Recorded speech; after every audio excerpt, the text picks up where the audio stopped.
Bernama Eddie Chang dan saya jadi gembala di Malaysia di gereja FGCC Fresh Generation Community Church, dan saya orang Indonesia, jadi tentunya saya pakai bahasa Indonesia, nggak pakai bahasa Melayu ya.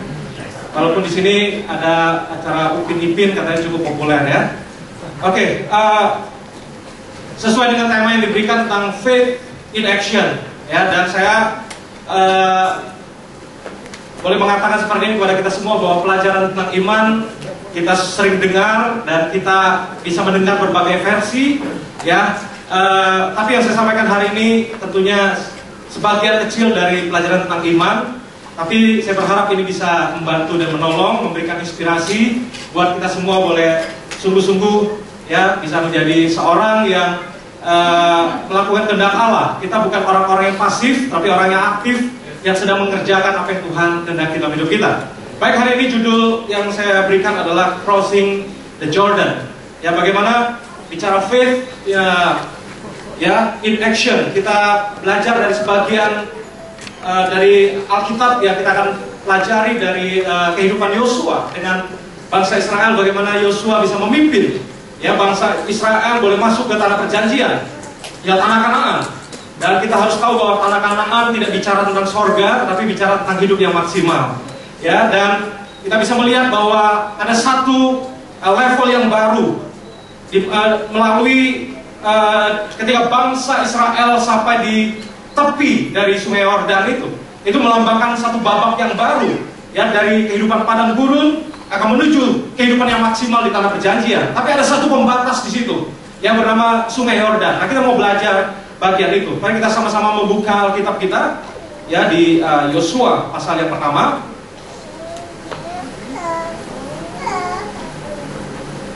Kita akan baca dari ayat yang pertama sampai ayat yang ketiga. Dan kita dibantu oleh slide, tapi saya akan khotbah saja. Saya berharap slide bisa ya tampilkan seberapa yang bisa diikutin, karena saya tidak mau terganggu juga dengan slide, tapi mungkin ada beberapa bagian dari slide yang bisa menolong untuk kita mendapat gambaran yang lebih jelas tentang apa yang saya mau sampaikan hari ini. Mari kita baca bersama-sama ayat 1 sampai ayat 3 dari Yosua pasal 1. 2, 3. Sesudah Musa hamba Tuhan itu mati, berfirmanlah Tuhan pada Yosua bin Nun, abdi Musa itu, demikian, hambaku Musa telah mati, sebab itu bersiaplah sekarang, seberangilah Sungai Yordan ini, engkau dan seluruh bangsa ini, menuju negeri yang akan kuberikan kepada mereka, kepada orang Israel itu. Setiap tempat yang akan diinjak oleh telapak kakimu, kuberikan kepada kamu, seperti yang telah kujanjikan kepada Musa. Dan kalau kita lihat dari ayat-ayat ini sudah bisa menggambarkan kurang lebih tentang kondisi saat itu. Ya, kalau kita bisa melihat bahwa di sini dengan sesudah Musa hamba Tuhan itu mati, berfirmanlah Tuhan kepada Yosua bin Nun, abdi Musa itu. Jadi kita bisa melihat bahwa Yosua secara pribadi menghadapi tantangan karena dia harus menggantikan pemimpin yang berkarisma, pemimpin besar seperti seperti Musa sebelumnya. Dan dikatakan Musa itu hamba Tuhan. Ya, hamba Tuhannya harus besar lagi. Dan sedangkan Yosua ini abdi Musa.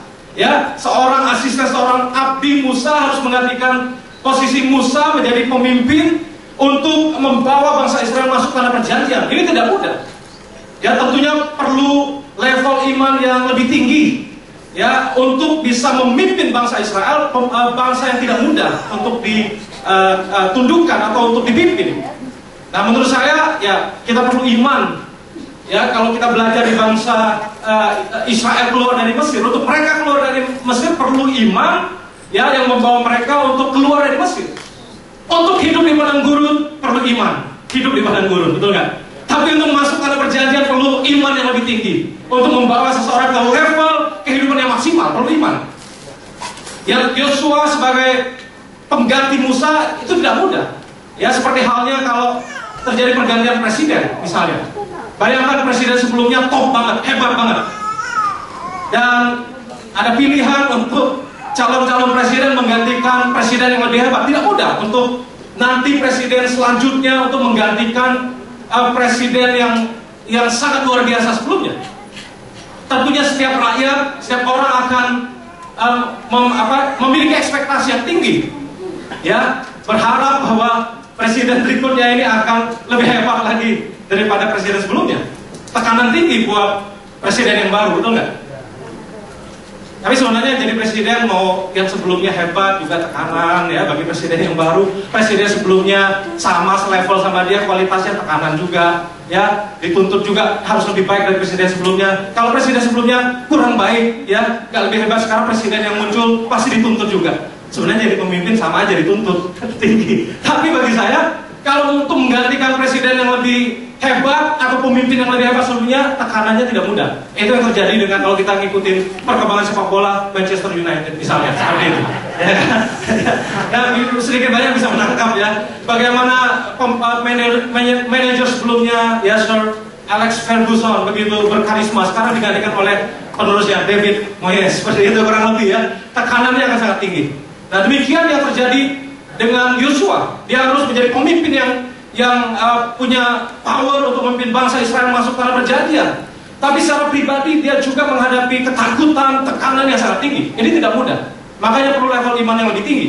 Nah, tapi hari ini kita belajar 2 poin saja ya dari bagian-bagian ini, bahwa Yosua dan bangsa Israel mereka punya iman sehingga mereka bisa masuk tanah perjanjian karena alasan yang pertama, karena mereka mendengarkan perintah atau firman Tuhan dan percaya.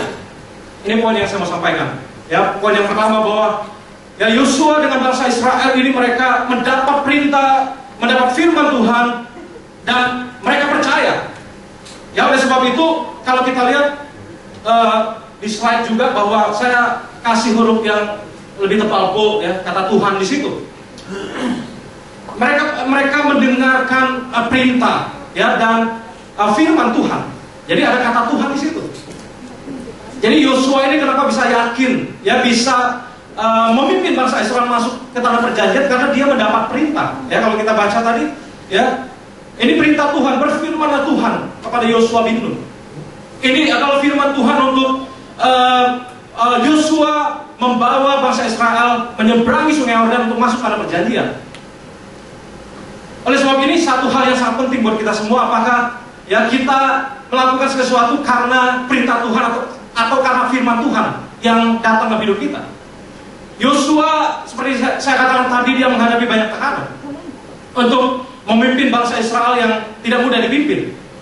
Tapi karena kita bisa melihat Yosua ini dia bergerak sesuai dengan instruksi daripada Tuhan.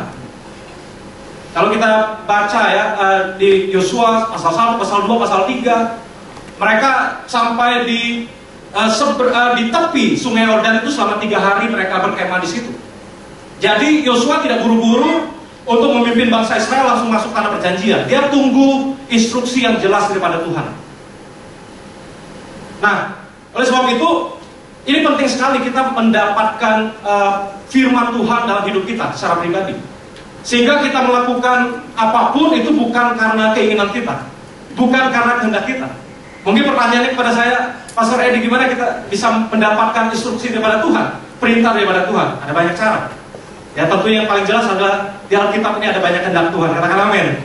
Ya, ini adalah instruksinya Tuhan, perintahnya Tuhan. Ada banyak janji-janji Tuhan yang ada di Alkitab.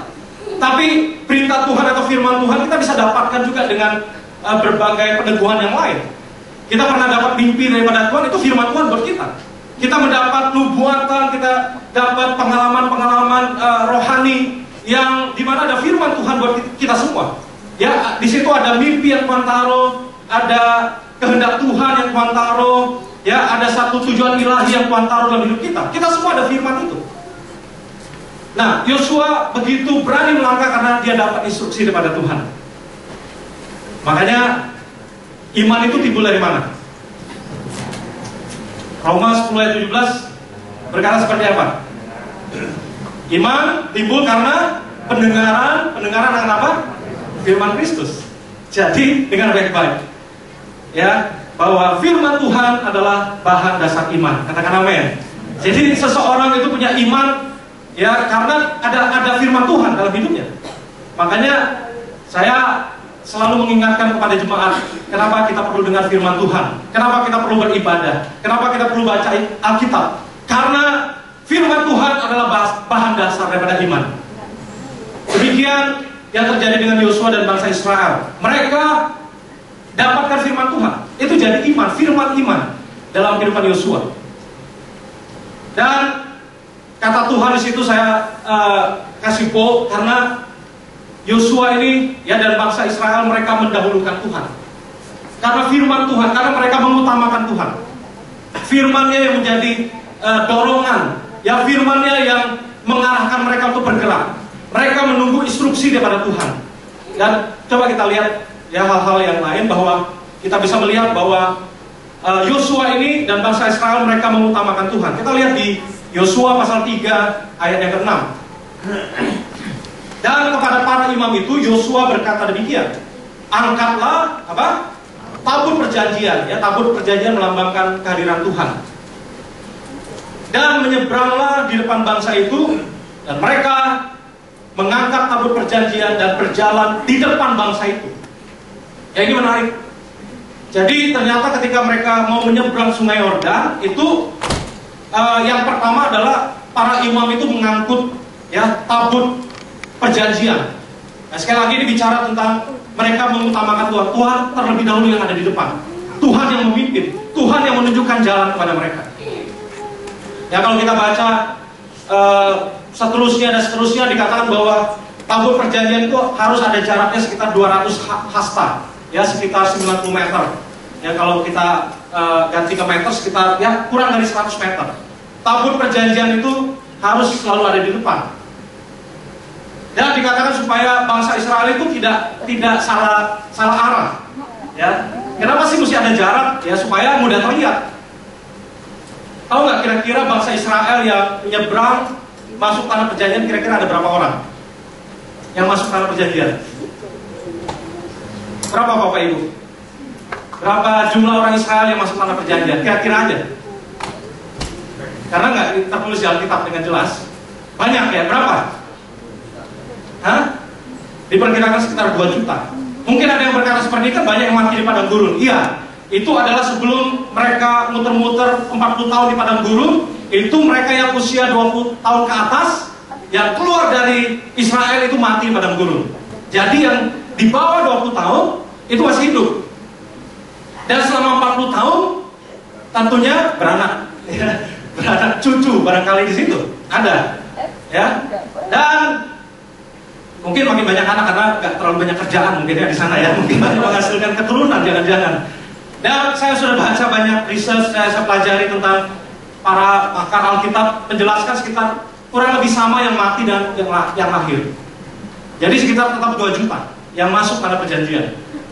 Jadi banyak sekali. Dan bayangkan makanya tabut perjanjian itu mesti ada di jarak tertentu ya sekitar 100 meter di depan bangsa Israel supaya rombongan yang 2 juta ini tetap bisa melihat tabut perjanjian itu sedang menuju kemana. Supaya tidak, kalau misalnya tabut perjanjian itu tertutup ya oleh rombongan yang belakang-belakang nggak bisa melihat. Apalagi itu rombongan itu melalui Sungai Yordan. Jadi kita jangan membayangkan Sungai Yordan itu dasarnya rata. Ya itu sungai. Ya Sungai Yordan itu ya dekat Jericho itu merupakan tempat yang paling rendah di seluruh bumi. Jadi dikatakan bahwa daerah Jericho itu adalah lembah atau tanah yang paling rendah di seluruh permukaan bumi. Itu 260 meter di bawah permukaan laut. Dan kalau kita ada kesempatan ke Jericho, di situ ada batunya tertulis the oldest city in the world and the lowest city in the world. Di kota yang paling tua dan kota yang paling rendah. Jadi bayangkan itu air bisa mengalir dengan deras di daerah itu. Ya, kalau yang sempat ke sana waktu baptisan airnya kelihatannya tenang. Ya, kita harus tahu kondisi saat ini adalah dikatakan itu sedang banjir. Ya, itu ternyata jarak lebarnya Sungai Yordan yang harus dilalui itu sekitar bisa 1 km sampai 1,5 km. Ya, nanti kita belajar lebih lanjut. Nah, tapi kita bisa melihat bahwa ya mereka ini mendengarkan perintah Tuhan dan firman Tuhan dan mereka percaya. Ini yang membuat iman yang besar dalam diri Yosua. Nah ini saya mengajak kita semua, apakah kita punya firman iman dalam hidup kita? Untuk punya iman, ya banyak dengar suara Tuhan, banyak dengar firman Tuhan, katakan amin. Iman timbul dari pendengaran akan Firman Kristus. Makanya kita kalau ibadah, kalau kita dengar firman Tuhan, iman kita dibangun. Ya iya, karena firman Tuhan itu mendatangkan iman buat kita semua. Makanya jangan menjauhkan diri dari pertemuan ibadah yang dibiasakan oleh beberapa orang. Karena iman mereka makin kendor. Itu udah pasti. Mereka nggak dengar firman Tuhan. Mereka tidak biasa bersekutu untuk saling mengisi, saling membagi, saling kasih makan lewat firman itu. Ya, makanya komunitas itu bicara saling kasih makan. Ya, firman yang hidup, firman yang berupa kesaksian, pengalaman yang bisa menginspirasi, yang bisa membangun satu dengan yang lain. Baik. Nah, kalau kita lihat lagi di Ulangan, ya pasal 31 ayat 8 di sini berkata, sebab Tuhan Dia sendiri akan apa? Berjalan di depanmu. Dia sendiri akan menyertai engkau. Dia tidak akan membiarkan engkau dan tidak akan meninggalkan engkau. Janganlah takut. Janganlah patah hati. Ya makanya ternyata Yosua ini menghadapi ketakutan. Makanya kalau kita baca di Yosua itu berkali-kali ya Tuhan harus berkata kepada Yosua, "Be bold and have courage." Ya, jangan takut dan gentar hatimu. Tuhan menguatkan dia dengan firman-Nya, dengan instruksinya. Ini menjadi firman iman dalam kehidupan Yosua. Makanya dia mantap sekali untuk membawa bangsa Israel masuk tanah perjanjian. Nah, kehidupan kita harus punya firman Tuhan. Kehidupan kita harus punya rema, ya, instruksi daripada Tuhan buat setiap kita pribadi lepas pribadi. Nah, kalau saya lagi lemah dalam pelayanan saya di Malaysia, saya selalu diingatkan Filipi 1 ayat 6. Ya, ayat itu yang menguatkan saya. Dalam hal ini aku yakin sepenuhnya bahwa Ia yang telah memulai pekerjaan yang baik akan meneruskannya sampai selesai, sampai hari Kristus Yesus. Itu firman, itu selalu menguatkan saya. Jadi setiap kali saya mulai lemah, saya ingat kembali, oh Tuhan yang memulai pekerjaan yang baik di Malaysia. Saya hanya menjadi partner, saya menjadi hambanya, tapi Tuhan yang memulai. Kalau Dia yang sudah memulai, Dia akan teruskan sampai tuntas. Karena Tuhan kita tidak bekerja setengah-setengah. Dia tidak bekerja 3/4, tapi Dia akan bekerja sampai tuntas atas hidup kita dan melalui hidup kita. Ada amin? Itu jadi firman iman buat saya. Jadi selalu saya connect kembali, step into His anointing, step into His word for me. Selalu itu membuat iman saya tumbuh. Oh iya ya, ini bukan pekerjaan saya. Semuanya anugerah Tuhan. Semuanya karena panggilan Tuhan. Semuanya karena Tuhan yang memulai. Dan saya mau taat. Saya nggak mau keluar dari rencana Tuhan. Itu jadi iman buat saya. Ya, apakah engkau punya rema-rema tertentu, ayat-ayat tertentu yang menguatkan engkau, yang menjadi pegangan buat engkau? Perlu. Ya. Nah, baik. Berikutnya yang kedua, karena 2 poin aja. Yang kedua adalah kalau kita lihat di ya ayat-ayat yang kita baca tadi, ayat yang kedua dan 3 juga tadi berbunyi seperti ini. Di ayat 2 dan ayat 3, hambaku Musa telah mati, sebab itu bersiaplah sekarang, seberangilah.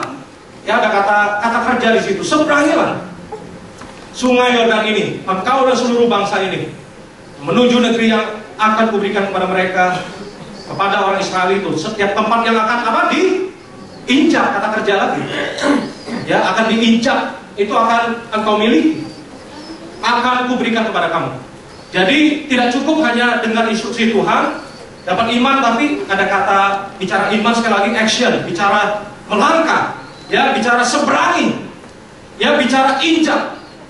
Ya, waktu saya baca lagi kata injak ini, saya diingatkan tentang kata menaklukkan, tentang kata menduduki. Ya, Tuhan panggil kita menjadi penakluk. Tuhan tidak panggil kita menjadi seorang yang ditaklukkan keadaan, tapi Tuhan panggil kita menjadi penakluk keadaan. Tuhan tidak panggil kita untuk dikuasai keadaan, tapi menguasai keadaan. Ada amin? Nah, kata menginjak, mereka menduduki, mereka menguasai. Ya. Nah, bicara menduduki atau menguasai, ternyata Tuhan memberikan milik pusaka kepada setiap tribe, waktu itu suku yang ada di Israel. Ini bicara tentang kita anak Tuhan. Tuhan menjanjikan milik pusaka kepada setiap anak Tuhan. Ada amin kan? Kata milik pusaka di kitab ini, Yosua ini ada 48 kali kata milik pusaka. Artinya ada milik pusaka, ya, tanah perjanjian itu bicara tentang ada milik pusaka di situ, tempat yang kita mesti duduki, rebut, kita mesti kuasai, kita rebut. Ya, itu bicara domain, bisa bicara influence hidup kita. Di mana area domain yang Tuhan mau kita injak, kita kuasai, kita duduki. Karena Tuhan panggil kita bukan jadi orang biasa-biasa saja, tapi kita membawa pengaruh dimanapun Tuhan tempatkan kita, terutama di area domain kita. Kita belajar 7 pilar tentunya, udah tahu ya. Ada domainnya, ada tempat yang mesti kita duduki, kita kuasai. Nah, itu tanah perjanjian, itu hidupnya maksimal. Tapi selalu ada pembatas yang bernama Sungai Yordan. Apa kita mau crossing the Jordan? Ya, untuk kita memiliki, merebut milik pusaka yang Tuhan janjikan buat kita. Tapi penting sekali kita mendengar firman Tuhan, instruksi daripada Tuhan, kita perlu melangkah, bertindak dengan taat. Ya, bayangkan kalau mereka cuma ya percaya, mereka beriman, mereka sudah dengar rema daripada Tuhan, tapi nggak pernah melangkah, tentunya tidak pernah ada mereka bisa menguasai dan menduduki ya milik pusaka yang Tuhan sudah janjikan. Oleh sebab itu kita perlu, poin yang kedua ini apa? Kita perlu apa? Kita perlu ya bertindak ya di dalam ketaatan, bertindak di dalam ketaatan ya. Dan memang itu yang terjadi. Yosua pasal 3 ayat 15, ya sesudah para pengangkat tabut itu sampai ke Sungai Yordan dan para imam pengangkat tabut itu mencelupkan ya step into the water. Mereka mulai ambil langkah yang pertama. Apa yang terjadi? Ya mujizat Tuhan mengikuti. Dan Sungai Yordan itu sebab ya atau banjir sampai meluap sepanjang tepinya selama musim menuai. Ya. Dan ternyata waktu kita mulai taat, kita melangkah, disitulah kita melihat mujizat Tuhan terjadi. Makanya ya kita mesti belajar seperti ini bahwa ketaatan, beriman adalah bagian kita. Mujizat adalah bagiannya Tuhan. Setuju nggak? Kita nggak buat mujizat, tapi Tuhan bisa melakukan mujizat waktu kita beriman, waktu kita taat, ya waktu kita melangkah. Ya bagian Tuhan adalah melakukan mujizat. Tapi kalau Tuhan nggak membuat mujizat juga, ya bukan bagian kita. Bagian kita adalah beriman, bagian kita adalah taat. Kalau ada orang sakit, ya teman kita sakit, kita beriman, kita taat, kita doakan dia. Itu bagian kita. Ada amin? Sembuh nggak sembuh, bagian Tuhan. Oh, gimana Pak Pendeta kalau dia mati? Itu bagian Tuhan juga. Ya kalau kita doain dia mati, itu bagian Tuhan juga, urusan Tuhan. Ya, bagian kita adalah beriman, bagian kita taat. Dan ini yang terjadi waktu mereka para imam itu yang mengangkat tabut perjanjian, mereka mulai menginjak Sungai Yordan itu, dikatakan Sungai Yordan itu menjadi berhenti. Dan coba kita lihat di beberapa ayat di sini, di ayat yang ke-16 dari Yosua pasal yang 3, maka berhentilah air itu mengalir. Air yang turun dari hulu melonjak, ya, melonjak itu ditarik, melonjak menjadi bendungan jauh sekali di dekat Adam, kota yang terletak di sebelah Sartan. Sedang air yang turun ke laut Araba itu, yakni laut asin, ya, laut mati, terputus sama sekali. Lalu menyeberanglah bangsa itu di tentangan Yeriko. Ya, ayat 17, tapi para imam pengangkat tabut perjanjian Tuhan itu tetap berdiri di tempat yang kering di tengah-tengah Sungai Yordan, sedang seluruh bangsa Israel menyeberang di tanah yang kering sampai seluruh bangsa itu selesai yang menyeberangi Sungai Yordan. Nah, kalau kita lihat slide berikutnya, di sini menggambarkan gimana itu kota Adam. Jaraknya ternyata dari titik itu ke kota Adam itu 25 km. Ya, jadi bayangkan, jadi ternyata air itu oleh kuasa Tuhan menghentikan air itu, kemudian ditarik jadi bendungan. Sehingga air itu terhenti, alirannya tidak lagi menuju ke laut mati, laut asin. Tapi air itu ditarik jadi seperti bendungan sejauh 25 km ke kota Adam, dekat Sartan, 25 km dari titik itu. Betapa dahsyatnya kuasa Tuhan, ada amin. Tuhan bisa menarik air itu ya menjadi bendungan, ya sangat besar, sangat tinggi tentunya bendungannya, karena jarak 25 km air itu ditarik jadi bendungan. Karena terhenti airnya, putus, tidak mengalir lagi, kemudian ditarik sampai kota Adam. Itu kuasa Tuhan yang sangat dahsyat. Mujizat Tuhan bekerja dengan luar biasa.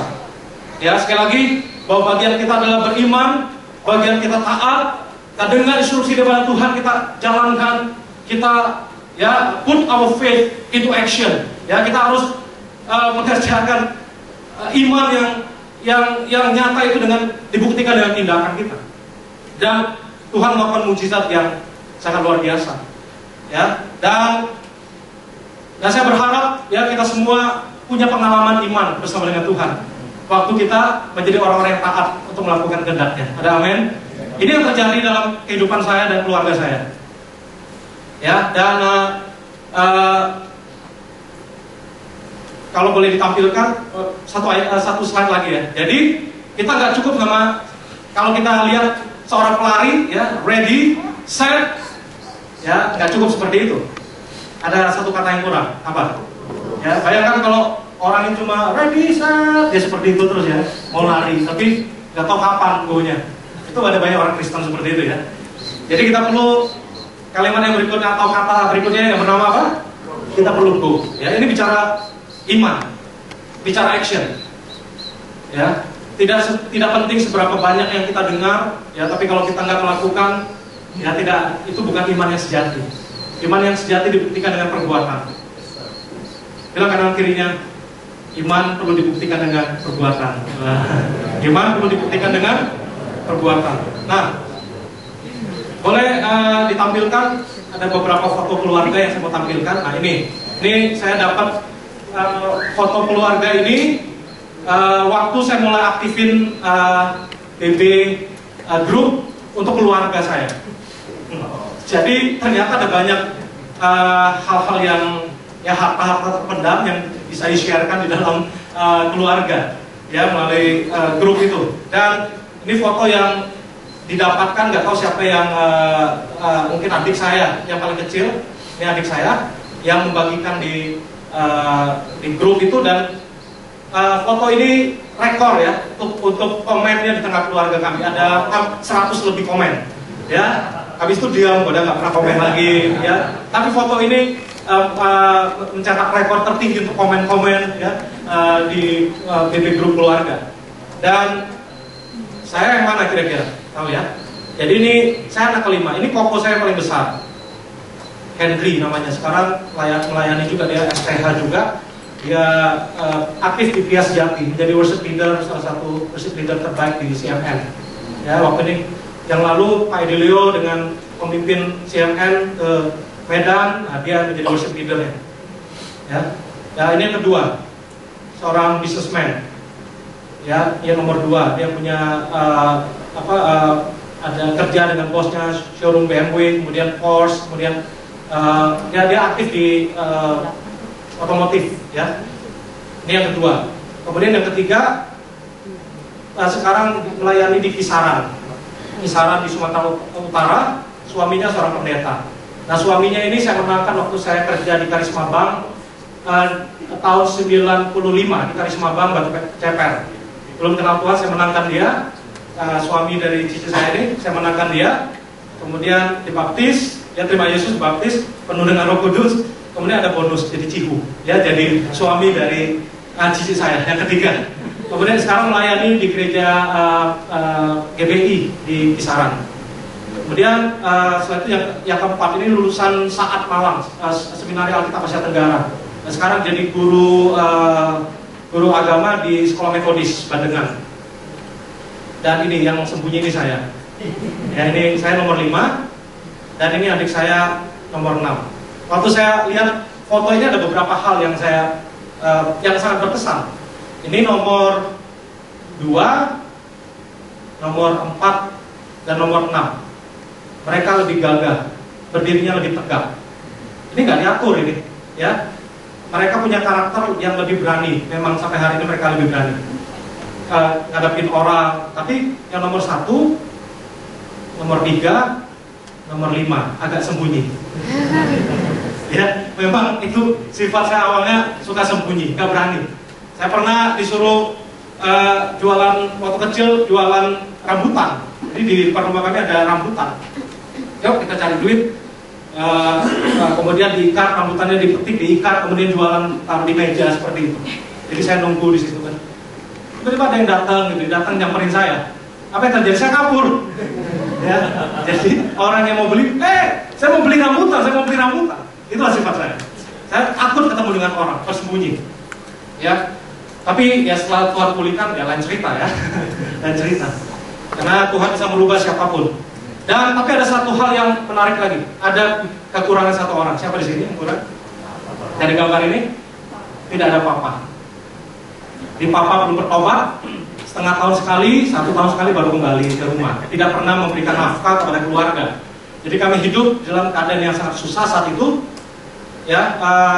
Dan mama harus kerja menghidupi 6 anaknya.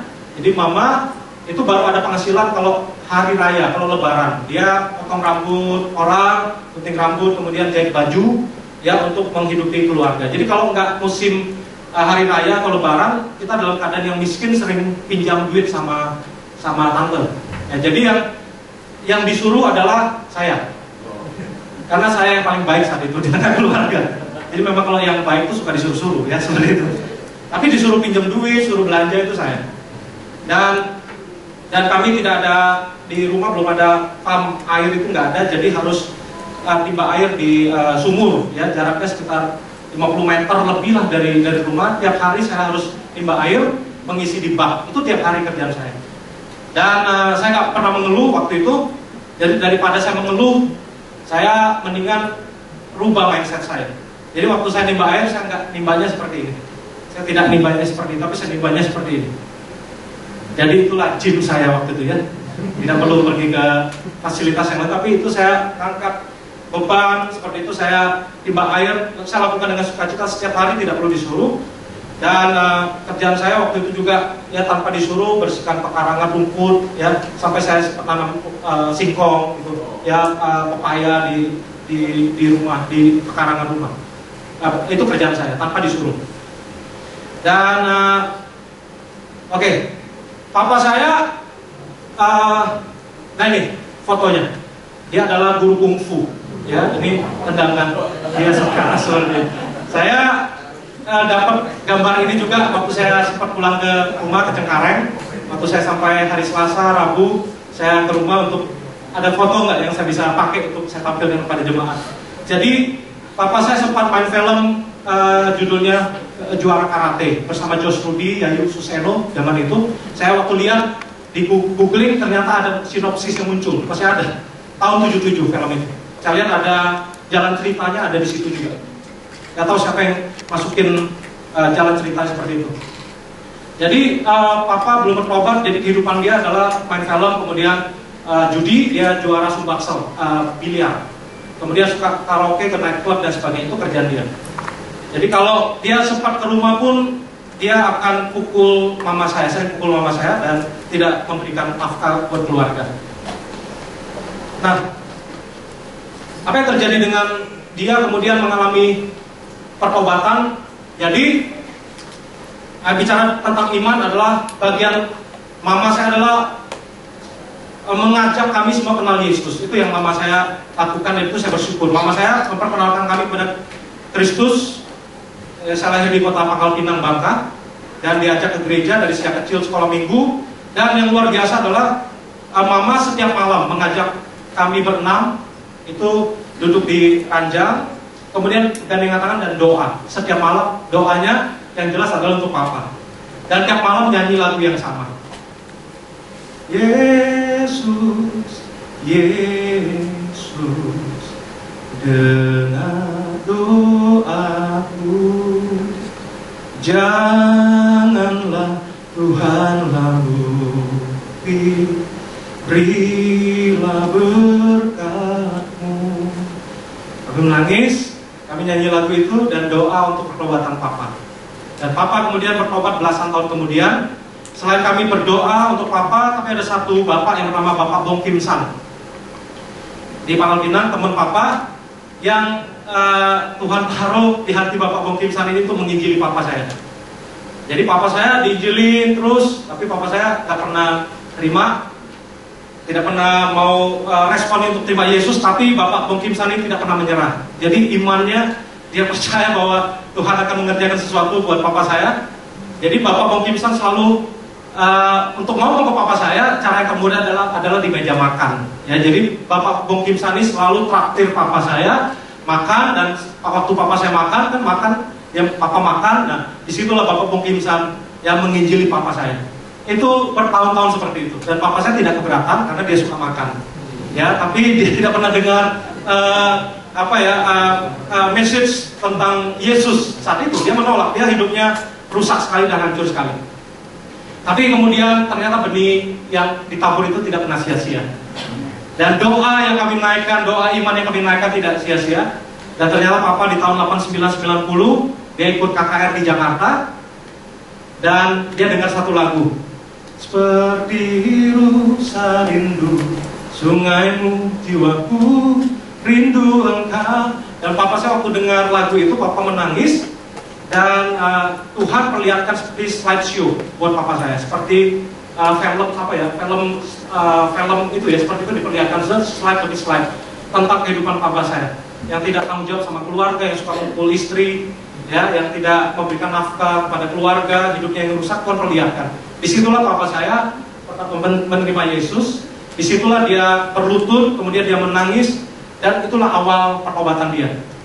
Tapi tidak langsung berubah ya 100%, tapi saya lihat perubahan itu terus menerus sampai sekarang. Kemudian papa saya mulai bertobat, kemudian mulai dipakai oleh Tuhan, karakternya mulai diubahkan karena dia seorang pemarah, karena dia kungfu ya. Kalau lagi nyetir itu, kalau ada yang nyalip dia bisa turun, bisa dipukul itu orang. Papa saya sangat pemarah seperti itu karena dia suka mukul orang, suka berantem. Tapi Tuhan terus ubahkan dia, dan dia punya kemampuan nyanyi lagu Mandarin ya. Dan kemudian mungkin ada slide-nya ya. Ini papa saya sekarang. Papa saya nyanyi album rohani Mandarin, dan udah sekitar 10 album yang dia produksi ya. Dan sekarang dia sungguh-sungguh bertobat, dan kesaksian dia sangat memberkati banyak orang, terutama orang-orang yang berbahasa Mandarin dan orang-orang tua ya. Dan pengalaman hidupnya tentang keluarga, tentang suami istri, tentang anak, tentang pertobatan itu lengkap ya. Tidak seperti saya agak mulus jalannya, dari kecil udah baik, tadi kan saya udah bilang ya. Jadi tidak terlalu banyak liku-likunya hidupnya. Jadi, tapi saya bisa pakai kesaksian keluarga untuk cerita tentang bagaimana pertobatan papa ya. Dan saya tentunya nggak harus rusak seperti papa kemudian bertobat ya, itu jalan masing-masing beda. Kalau saya jalannya lain ya. Tapi dia sudah produksi sekitar 10 album, saya tanya dia 10 album, dan konsisten udah belasan tahun dan tetap bertahan sampai hari ini. Karena tidak mudah ya untuk orang lain, penyanyi rohani Mandarin untuk bertahan. Ada banyak yang muncul kemudian hilang, ada banyak nama-nama, saya nggak perlu sebutkan tentunya ya. Tapi papa saya bertahan sampai hari ini, dan sekarang hampir tiap minggu dia diundang untuk pelayanan ya seluruh Indonesia. Dan mungkin kalau ada kesempatan Bapak Ibu bisa mengundang beliau juga barangkali ya, untuk dengar kesaksian dia yang lebih lengkap yang bisa membangun kita semua. Ini saya hanya mungkin sekitar 20% dari kesaksian hidup dia yang saya bisa sampaikan. Dan berikutnya dan udah dipulihkan ya, papa mama udah dipulihkan, bisa sama-sama melayani. Dan mama saya juga suka nyanyi, jadi mereka suka pelayanan bareng, duet. Dan foto berikutnya, dan ini kami sekeluarga udah dipulihkan. Kemudian kami sempat mengalami gimana kepahitan sama papa, tapi kami semua diperdamaikan dengan papa. Sebelum koko saya nomor 2 ini, ya yang ganteng ini, ya sebelum dia menikah, kami ada rekonsiliasi. Berapa hari sebelum dia menikah, tahun 90, saya lupa, 95, sekitar 95, kami kumpul untuk berdoa untuk koko saat itu. Tapi sekeluarga kumpul, disitulah ternyata koko saya yang ini, yang paling besar, kepahitan sekali sama papa. Jadi waktu doa itu dia teriak kencang, ampun! Dia langsung datangin papa, kemudian berlutut di kaki papa. Ampun Pak! Seperti itu. Dan koko saya sejak titik itu, sejak tahun itu, terobosan rohaninya sangat melejit. Ternyata dia begitu kepahitan sama papa, karena papa suka pukul dia. Ya, jadi yang sering dipukul ini nomor 1, nomor 2. Ya. Kalau ini kadang-kadang dia di rumah, kadang-kadang pukul. Kalau saya agak pintar, kalau papa pulang saya kabur. Saya main bola, saya manjat pohon karet, ya. nyuri kelapa seperti itu ya. Tadi kan baik ya, tapi kalau kadang nyuri juga sih di rumah baik, tapi karena miskin kadang-kadang curi rambutan, bukan nyuri sengaja nyuri gimana, karena ada di belakang rumah ada kebun Pak Haji. Terus buahnya nganggur, nggak ada yang makan ya saya bantu makan lah seperti itu. Ya seperti itulah. Ya nakal-nakal dikit lah. Dan koko saya pernah ngomong bahwa bagi saya papa itu 0. Dia pernah ngobrol sama cici saya nomor 4. Koko saya bilang papa itu 0. Cici saya lebih parah. Bagi saya papa itu minus, dibilang seperti itu. Tapi kami sudah dipulihkan dan ini adalah ulang tahun mama saya ke-66. Waktu itu kita rayakan di Jakarta di daerah Mangga 2. Dan kalau boleh ditampilkan lagi. Dan kami menginspirasi keluarga besar. Ya, banyak yang melihat keluarga kami bagaimana dipulihkan. Ya, dan berikutnya ada lagi nggak? Ya, ini yang lebih luar biasa. Papa saya bukan cuma melayani biasa, tapi dia sangat dipakai Tuhan untuk pelayanan misi. Ini adalah salah satu fotonya kejadian di gempa bumi di Nias. Jadi papa saya ikut pesawat dari Medan atau dari mana kalau nggak salah. Pesawatnya pesawat kecil. Papa saya bilang waktu itu di udara itu pesawatnya pesawat kecil.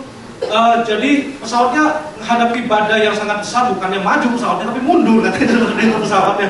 Wah, untuk sampai ke Nias waktu itu perjuangan yang sangat mengerikan. Jadi tapi dia begitu rindu untuk membagikan hidupnya jadi berkat bagi orang-orang di sana. Dan papa saya adalah guru kungfu, jadi dia pintar untuk mengobati tulang. Dia bisa bikin obat Cina itu dengan ramuan-ramuan. Jadi dia banyak mengobati orang-orang yang sampai ada yang mau diamputasi. Dokter sudah bilang amputasi, papa bilang jangan. Disiram dengan arak obat itu, didoakan, kemudian berapa hari kemudian jalan orang itu. Ya, dan ada banyak sekali mujizat yang dia kerjakan. Dan papa saya juga di sana mengadakan KKR, ya, melayani gereja-gereja di sana. Dan ini ada satu lagi kesaksian yang papa saya bagikan. Dan ini adalah salah satu bapak ini dari Jogja. Dia di rumah sakit Siloam mengalami kanker di paru-paru, kemudian karena ketenggorokan sini juga udah dipotong-potong, ada bagian dipotong sama lidahnya, sebagian lidahnya ada yang dipotong. Dan papa saya tergerak untuk doakan dia. Dan 1 minggu kemudian apa yang terjadi? Orangnya sudah bisa makan lagi. Foto berikutnya. Ini 1 minggu kemudian bapak ini udah sehat, ya. Dan sekali lagi bukan karena kita kalau seperti ini bukan papa saya punya kuasa ya melakukan mujizat, bukan, tapi Tuhan pakai dia untuk Tuhan mengurapi dia untuk bisa melayani pelayanan kesembuhan juga. Dia diurapi oleh Tuhan dengan luar biasa di area itu. Bagaimana Tuhan bisa bekerja dalam kehidupan ayah saya, ya. Ada lagi nggak fotonya? Ya, ini tidak ada kaitan dengan keluarga, tapi ini adalah kesan saya waktu melihat bagaimana kehidupan lama di Mesir dengan kehidupan yang baru di tanah perjanjian. Jadi ada kesan yang mendalam waktu saya ada di sana sama Kak Friska juga, Kak Seno 2 tahun yang lalu. Jadi benar-benar terasa waktu kita dari Mesir itu kemudian masuk ke Tabah, ya, perbatasan Tabah itu kemudian masuk ke tanah perjanjian. Sangat terasa sekali perbedaan antara hidup yang lama dengan kehidupan yang baru. Ya, kenapa saya sampaikan ini? Karena sekali lagi Tuhan punya tanah perjanjian buat kita semua, katakan amin. Ya, hidup yang maksimal, hidup ada milik pusaka yang Tuhan sediakan buat kita, tapi ada satu atasnya yang bernama Jordan River. Ya, kita itu bisa merupakan ketakutan kita, ketidakpercayaan kita. Ya, Sungai Yordan itu bisa menggambarkan kemalasan kita. Ada banyak karakter-karakter yang salah, yaitu Sungai Yordan buat kita semua. Tapi hari ini saya menantang kita, boleh berikutnya, ya, untuk kita mengambil langkah yang pertama. Coba kita baca satu quotes yang terakhir sebelum kita turun dalam doa dari Martin Luther King Jr. 2, 3. Take the first step in faith. You don't have to see the whole staircase. Just take the first step. Ini menarik sekali bahwa dalam hidup kita, ya, saya bisa cerita banyak hal. Pelayanan saya di Malaysia juga, saya tidak melihat the whole staircase. Ya, tapi bagi saya adalah taat, melangkah, saya percaya kepada janji Tuhan, dan the rest of that is history. Ya, kita bisa melihat satu sejarah yang luar biasa di mana kehidupan kita, ya, bisa memberkati banyak orang, dan kita bisa melihat karya Tuhan yang luar biasa di dalam hidup kita dan melalui kita. Ini yang saya bisa bagikan hari ini, cara crossing the Jordan River. Yang pertama apa? Kita belajar apa? Mendengarkan perintah dan firman Tuhan. Itu jadi instruksi dari Tuhan, tema dari Tuhan untuk apa yang menjadi kehendak Tuhan, panggilan Tuhan buat kita. Yang kedua yang penting, ya kita harus apa?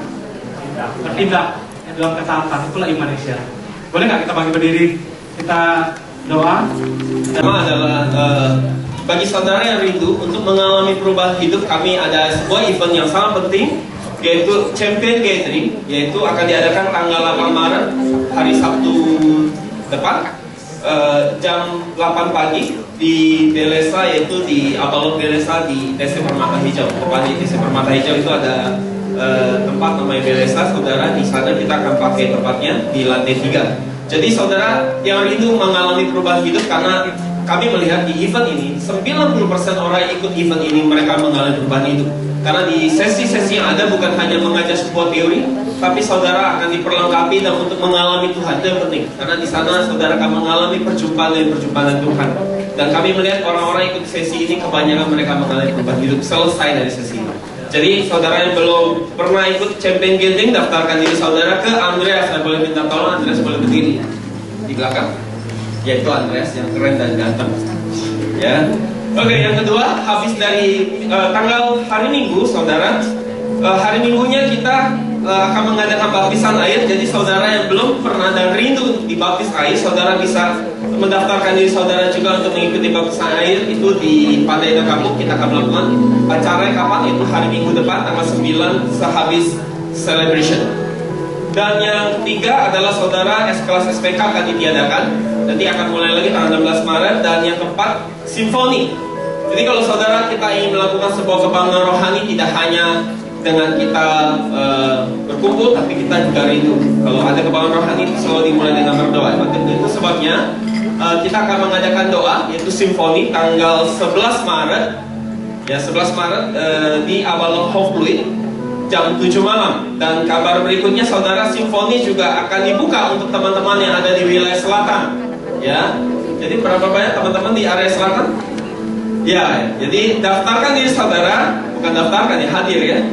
Saudara diundang juga di hari yang sama, kita akan bikin simfoni di area selatan dan dengan PIC dan menggunakan tempat di tempat Elton. Elton, Nila boleh berdiri. Nanti ini tuan rumahnya yang akan saudara bisa datang bergabung bersama-sama.